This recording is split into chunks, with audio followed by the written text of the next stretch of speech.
Hello everyone, welcome back to another episode of r/Entitled Parents. In today's episode, stepmom asks about my tattoo, then makes it about herself. Cousin was mad I didn't barbecue food without seasoning for her baby. Give us free drinks or you're fired. Before we get started, make sure to subscribe so you will never miss a video. So let's get started. Stepmom asks about my tattoo, then makes it about herself. Necessary background: I, 35F, lost my biological mom to drowning when I was 5. My dad raised me and my sister solo for years but remarried when I was 12 or 13. Stepmom, now 58, was verbally abusive, jealous of my relationship with my dad, and jealous of my closeness with any family members on my mom or dad's side. She also hated that I refused to let her adopt me. I just never saw her as a true mom. I didn't think she liked me. She scared me more than making me feel safe or happy, and she showed blatant favoritism to her bio son because he could just run to his dad if he doesn't like it. You're stuck here. Anyway, my dad died of lung cancer in 2010. I stayed in touch with my stepmom because I genuinely love my stepbrother and his wife and kids. I am very low contact. My sister is no contact with stepmom. I held off seeing her for years by using COVID, but finally ran out of excuses and she came to visit after Christmas for a long weekend. As she had not seen me in person in a few years, she noticed the new tattoo I had. It's 3 simple line drawings, one of a tree, one of crystals, and one of a robot. She asked what they meant and I said, well, the tree is for my mom, since one of the few memories I have of her is when she taught me to climb a tree in our yard. The crystals are for dad because he was a geophysicist and a rock collector and loved to dig for quartz crystals in Arkansas, and the robot is for my nephew, my cousin's son, who died when he was 6. He had drawn me the robot one of the last times I saw him. She paused and sat back and then responded, so, God forbid, if I get hit by a bus tomorrow, what would you get for me? I was so hurt, but also not surprised. She's made comments before to the tune of, do I have to die to get you to appreciate me, so it wasn't totally out of the blue. But it made me so sad that there was absolutely no empathy, no compassion. It was all, well, what about me? Don't I deserve a memorial? Ugh. Dear Lord, forgive me, but I instantly thought with that attitude, a bus. The plate number of the bus. My first thought was to say a mirror because she's relatively narcissistic, but a bus would have been much better. Some ideas come to mind. A smiley face? Celebratory fireworks? The Wizard of Oz scene with the witch's legs sticking out from under the house? Stick figure dancing a jig? Tell her your tattoo for her will be a potato on the bottom of your foot and then refuse to answer any further questions about it. It will confuse the heck out of her and drive her crazy. Bells because ding dong, the witch is dead. She opened you up for a sick burn by just replying, well, I guess you'll never find out. Hopefully, are you planning to die soon? When should I make the appointment? I'd respond with, I don't want a tattoo of a pile of dog shit, thanks. If I wanted dogs hit on my body, I'd get it for free out of someone's yard. I was tempted to suggest a tiny little poo emoji on the bottom of a foot. Cousin was mad I didn't barbecue food without seasoning for her baby. On the weekend immediately after July 4th, I hosted a family barbecue. My slightly older cousin in her mid-30s had told me that she was not coming a week in advance. Then about 2 hours before the event, she changes her mind and tells me she will be coming with her husband and her 1.5F baby. This wasn't a problem because we bought enough food for there to be lots of leftover. While we were there, my husband and I were slaving away in front of 3 BBQs in the yard to cook for a group of 24 people plus 1 baby. We didn't have time to take a break or go inside with everyone else. They were inside because it was raining. During this time, my cousin or her husband constantly came over to complain about our food. They were the only ones who complained food was too salty.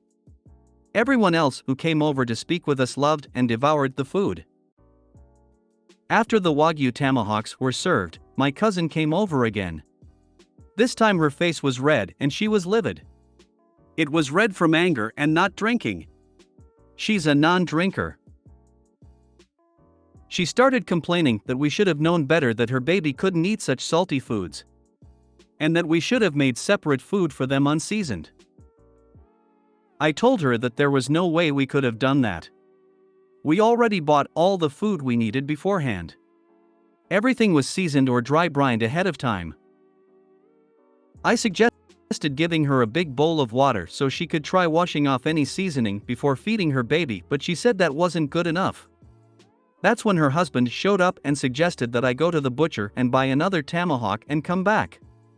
That way their daughter could also have some unseasoned. My husband said no. We weren't wasting time, gas and money on a 1.5-year-old. Even if we did, she obviously would not have been able to finish an entire steak. I just don't understand what changed. She was never like this before she had her kid. Now she expects the world revolve around her kid.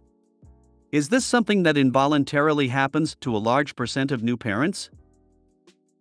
I would have told her it was rude to change an RSVP to yes less than 2 hours before the event. 100% that was my first thought.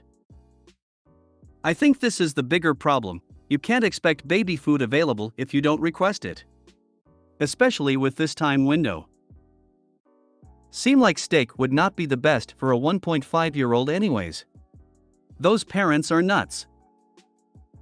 I think it was the parents that wanted to take home the leftovers. Cousin, you said you couldn't come to the barbecue, so we planned accordingly. You changed your minds and rudely only gave us 2 hours notice that you would be here. Everything was already prepped and seasoned. You should have planned accordingly and brought something for your child to eat. Surely there are enough side dishes here that your child can eat. I suggest you get off your high horse and find something suitable. If the food is that bad, you can always go home and cook your own food. Her lack of planning is not your problem. I know 1000% without any doubt that it's not my problem. But it still doesn't change the fact that I felt the whole hosting experience was frustrating with them constantly coming over to complain. I'm glad there's a place for me to vent anonymously. Pretty sure if I complained to any family member, she'd find out and then harass me some more. Good grief, the 1.5 years old could have eaten a bowl of cereal or sandwich. Give us free drinks or you're fired. Hello readers. I work at a small neighborhood coffee shop as a barista and cashier. I recently just turned 18 and I've been working there since I was 16. This happened a few days ago and it's actually probably one of the most traumatizing experiences I've ever had. ED, 50 to 60, is entitled Dad, EM, 50 to 60, is entitled Mom, and S, 18 to 22, is the son. Setting the story, we just opened and I was waiting at the counter when ED, EM, and S came in. Everything was normal. They ordered 3 hot chocolates, which is about $15 USD. This is when it got a little crazy. ED, $15 for 3 hot cocos? Is this a joke? There's no senior discount? Me, no, sir. I'm very sorry, but we are too small to get a senior discount. $5 for a large cocoa is reasonable. I haven't made the drinks yet, so if you want smalls, instead it'll be $8. I gave ED and EM a warm smile while they looked mad. EM bursted into a fit. EM, this is disrespectful to elders. Her voice was insanely stern. I have PTSD, so I flinched at this. At least give us free small cocos. I was visibly shaking, but I was still kind. Me, we can't give you free drinks, I'm very sorry. S, I can pay the $15, it's fine dash. M, no. We're treating you. ED, give us the free drinks or you're fired. I have absolutely no idea how to deal with yelling, so I teared up, but I kept being nice. Me, I said I can't, please don't yell at me dash. EM, this is disrespectful. Where is your manager? Me, fully crying but still smiling, he's not working today. S, you're upsetting them, just let me pay. S pushes the parents out of the way, pays 15, and I make the drinks. S, thank you, I'm so sorry about this. Me, still crying but not as bad, it's fine, have a good day. ED and EM gave me a glare as the three left. S has seen this again and again. Why do you think the parents offered to pay? They know the son will end up paying. Give us free drinks or you're fired. You don't have that authority.